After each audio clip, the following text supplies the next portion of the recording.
What's up everyone, welcome back to the LaceUp channel. My name is Mickey. Today I want to give you your comprehensive guide to lot numbers. I keep having distributors reach out to me saying, Mickey, what's a lot number? Mickey, how's the lot number work? Mickey, how do I track and set up lot numbers? Every day, guys. To the point that I've been forced to make this video. So guys, look, before we get into all these details, I want you to scroll down below. Give me a big thumbs up, give me a subscribe to the channel. I'm trying to pop out content like this every single week. Anyways, let's get right into it. So the primary question, guys, is what is a lot number? A lot number is a number associated to a set of products that share the same specifications and production date.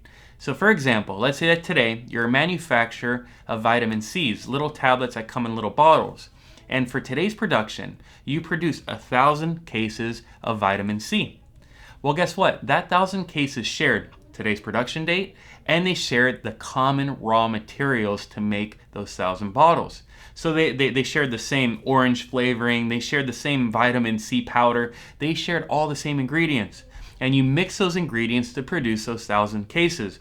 Therefore, if you turn over the case at the bottom, this is for any product in the world, you'll see a consecutive lot number for a batch of products that share common specifications and are produced on the same day. So who is required to maintain lot numbers? Lot numbers are required for people who do manufacturing. That's the first group of people. So anybody that produces a good from nothing, that takes raw materials, does some kind of production process and outputs a finished good. These are people who are forced by the United States government to track lot numbers.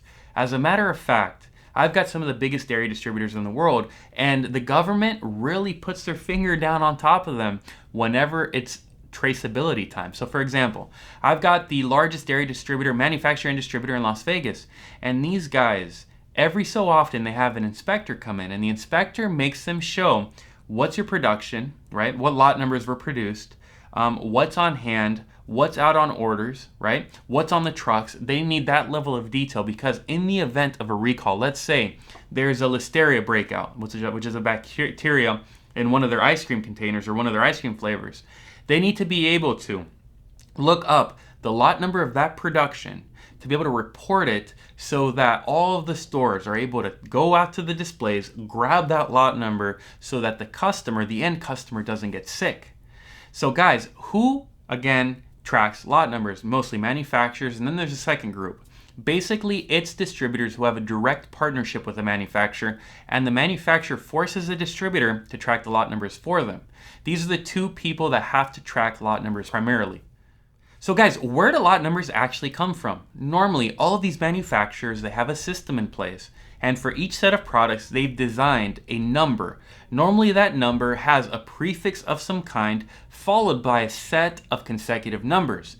Right? And the purpose is anytime you produce a new batch of that product, we generate a new lot number. So let's say that we produce a lot LU0001. Well, that lot number is either going to go in the batch production order or it's going to be grabbed from the batch production order ID. I've got customers that do both. Again, customers who just utilize the ID of the batch production order, or other customers who actually assign a unique sequential lot numbers with this prefix, with this consecutive number to every single item within a batch production order. Now, once you have that lot number established, that lot number does not enter your inventory until your finished good has been produced and until that finished good is entered into inventory.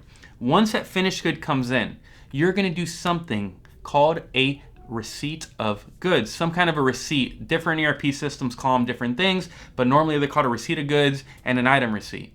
And these transactions, they've got the quantity that you're receiving of the production, and they also have a field for lot number.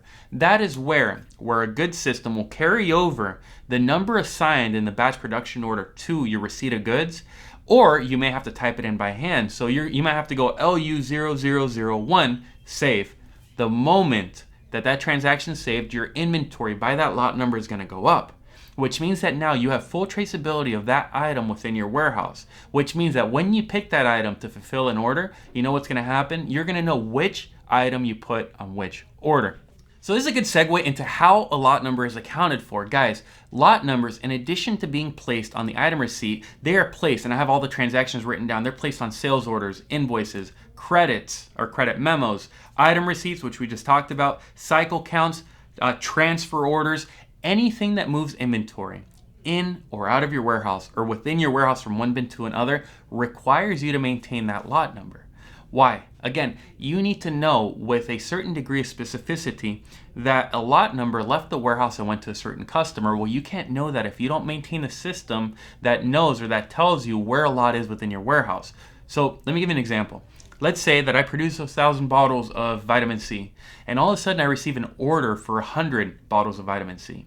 That order, somebody's gonna have to walk out to the warehouse, go to the picking location for that item, scan the item, okay, or scan the bin location where it's in, and have that system pick up the lot number of the physical items he's grabbing.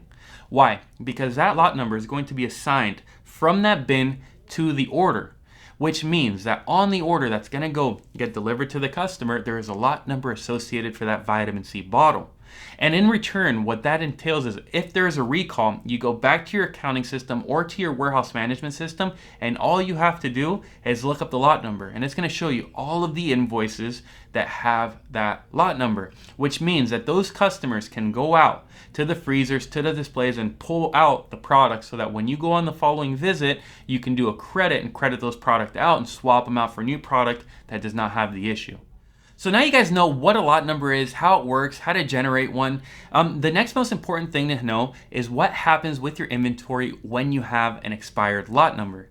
So I've got a lot of manufacturers that produce, but the issue is that sometimes they're not too good at managing their inventory, so they end up leaving lot numbers in certain portions of the warehouse that never rotate out. They end up expiring.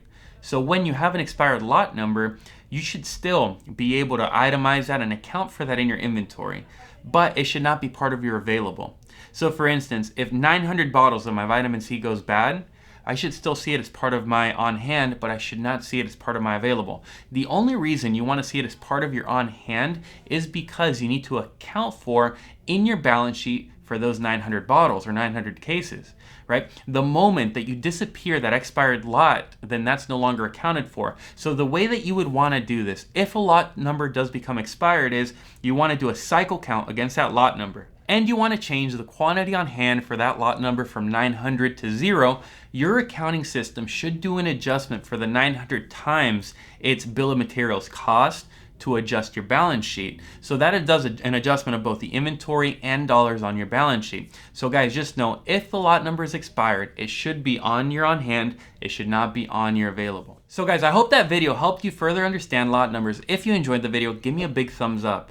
Otherwise, give me a subscribe. Look, I'm gonna pop out content like this all the time for you guys. I hope that you have an amazing day. Take care.